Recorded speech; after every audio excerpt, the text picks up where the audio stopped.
assignment by Samira Patel, Surbhi Khosla, and Nazia Ashraf. We will be discussing about Clayton Evans, a grade 1 student with Down syndrome. I will discuss Clayton's communication needs, the curriculum expectation, the classroom activity, the communication board design, my role as an educational assistant, how AAC support Clayton's participation and communication. Clayton is a 7-year-old grade 1 student with Down syndrome.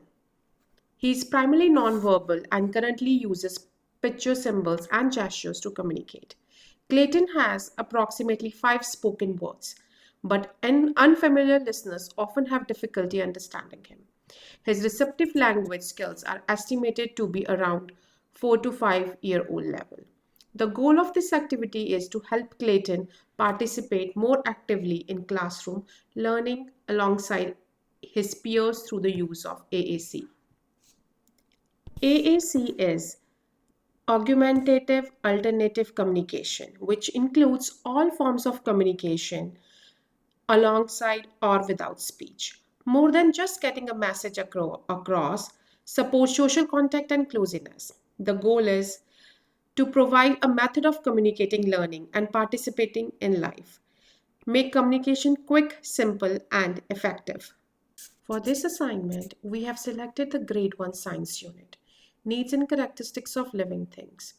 The specific expectation is for students to identify the basic needs of living things, including food, water, air, space, heat, or sunlight. We have selected this expectation because it is highly visual and provides many opportunities for AAC use. The activity is called What Does a Living Thing Need? The teacher will introduce picture of living and non-living things. The lesson will take place during a whole class of grade 1 science lesson. Students will be seated on the carpet in front of the smartboard so that Clayton can participate alongside his peers, rather than working separately with his EA. The teacher will begin the lesson by introducing the concept of living and non-living things. The teacher will display pictures of various objects, including dog, bird, fish, chair, table, pen. Student will discuss whether each item is living or non-living thing. The teacher will explain that living things have need that help them survive.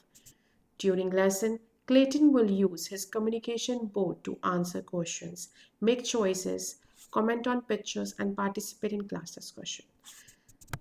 The teacher will show a picture of a dog and ask the class, is this living or non-living? Clayton will locate the symbol of living on his communication board.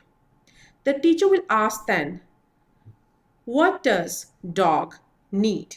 Clayton can point on the symbols such as water, air, and food. The same process will continue with additional pictures of animals and plants. Student will also participate in a hand-on sorting activity. Picture cards will be placed on a table and students will take turns sorting the cards into 2 categories: living and non-living things.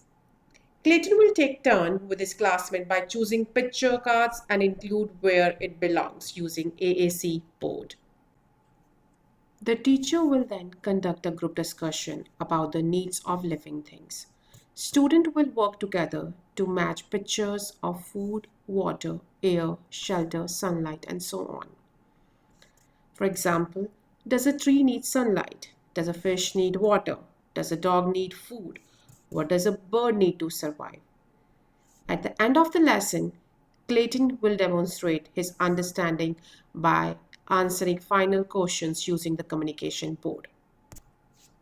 The communication goal for Clayton are identifying living and non-living things, identify the needs of living things, answer questions using AAC, participate in classroom discussion, interact with peers, use AAC independently during the lesson.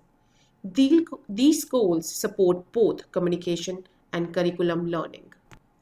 The communication board contains both core and fringe vocabulary. Some of the core words are I, have, you, need, see, want, yes, no, what, all done. Some of the fringe words are living, flower, animal, mom, shoes. As Clayton's educational assistant, my role is to act as a communication partner. Before the lesson, I would prepare and review the communication board. During the lesson, I would use aided language stimulation by pointing to symbols while speaking. I would provide wait time to allow Clayton enough time to process information and respond. I would use least to most prompting to encourage independence. I would also encourage peers to communicate directly with Clayton to promote inclusion and social interaction. I will maximize communication by modeling AAC throughout the lesson, providing multiple communication opportunities, expanding on Clayton's responses, encouraging peer interactions, providing sufficient wait time, pursuing competence, supporting communication across different activities. These strategies help create a communication rich environment. In future, I would expand Clayton's vocabulary, encourage more peer to peer communication, introduce simple sentence building, create additional opportunity for independent communication, collaborate with speech language pathologists and family. These strategies would help further develop Clayton's communication skills and independence. In conclusion, AAC provides Clayton with meaningful opportunity to participate in classroom learning and communication with others. The communication board allows him to access the grade 1 curriculum, interact with peers and demonstrate his understanding of science concept. With appropriate support from the educational assistant, teacher and school team, AAC can help Clayton become a more confident and successful communicator. Thank you for listening.